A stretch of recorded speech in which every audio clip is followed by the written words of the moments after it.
Sir, इस प्रकार गांव में नवनिर्वाचित जनप्रतिनिधि और सरपंचों का जिस प्रकार स्वागत किया जा रहा है, तो ये सरपंच आने वाले गांव के लिए किस प्रकार विकास करेंगे? गांव में इनकी क्या क्या आगे की क्या इनकी योजना है? एक ग्राम पंचायत से वोट लेने आसान होते हैं, मगर आसपास की ग्राम पंचायत वाले वोट दिलवाते हैं तो प्रेशर डबल हो जाता है।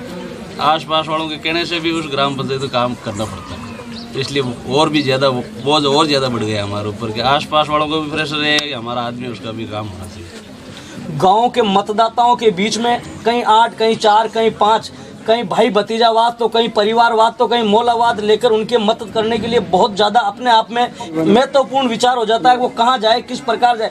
उसके बावजूद जनता ने आपको गांव की पहली आंख चुना है, तो उन जनता के लिए आपकी क्या रूपरेखा रहेगी, क्या कार्य योजना रहेगी?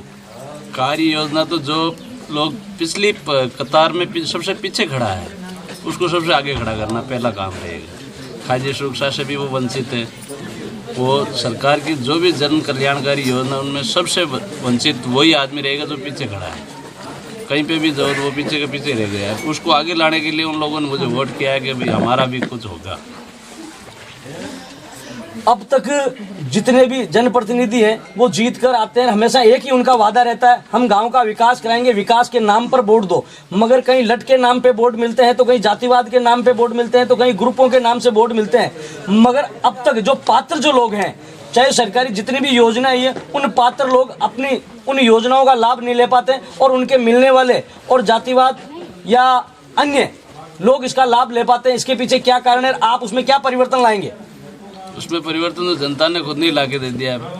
13 के 13 वार्ड में मुझे सबसे आगे रखा है, तो उसमें हर कास्ट के हर वर्ग के लोग हैं। 6 बूथ या 6 में सबसे आगे मैं था, तो ये तो भूल ही दो आप जातिवाद के ऊपर मुझे वोट दिया या भाईवाद के। मैं आपकी बात नहीं कर रहा हूं, मैं ग्राम पंचायतों में जब गांव की सरकार चुनी जाती है, गांव की सरकार आम जनता चुनती है और जनता अपना फर्ज निभाती है। उसके बाद जो जनप्रतिनिधि जीतने के बाद वो अपनी उसकी कार्यशैली चेंज हो जाती है, तो उसमें आपके बीच में कितना बदलाव आएगा या क्या परिस्थिति रहेगी?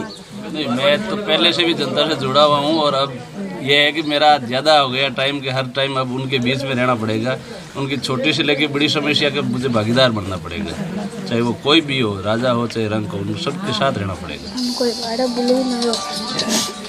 ये थे नवनिर्वाचित सरपंच जो गांव की पहली आंख। और आपने ये कहा है कि जितना भी जो परिवर्तन था, जितना भी जिस प्रकार की जो पहले की जो परंपराएं चल रही थी, उन संपूर्ण परंपराओं को चेंज करते हुए एक नया गांव, नया विकास और एक नई परिभाषाओं के साथ एक नया अपने आप में एक नवाचार प्रारंभ होगा। और अब तक जितने भी जो पात्र लोगों को जिस प्रकार की सुविधाएं नहीं मिलती थी, वो खुलकर उनको सुविधाएं मिलेगी और आने वाले समय में किसी व्यक्ति को इस प्रकार की आवश्यकता नहीं देखने को मिलेगी कि जो पात्र लोग हैं या पात्र जो अपने आप में हैं वो कहीं न कहीं अपने आप में भटकते मिलेंगे। हर प्रकार की सेवाएं बिल्कुल निस्वार्थ भाव, जिस प्रकार जनता ने प्रत्येक वार्ड से लेकर अपने आप में मुझे पहली आंख चुना है, मैं पहली आंख की तरह ही उनका विकास करूंगा। और एक आप आने वाले 5 सालों में कितना परिवर्तन आता है ये तो आने वाला समय ही बताएगा। अब देखना होगा कि कितना परिवर्तन आता है। आपनो सिटी न्यूज़ चैनल से तेजाराम लाडनवा।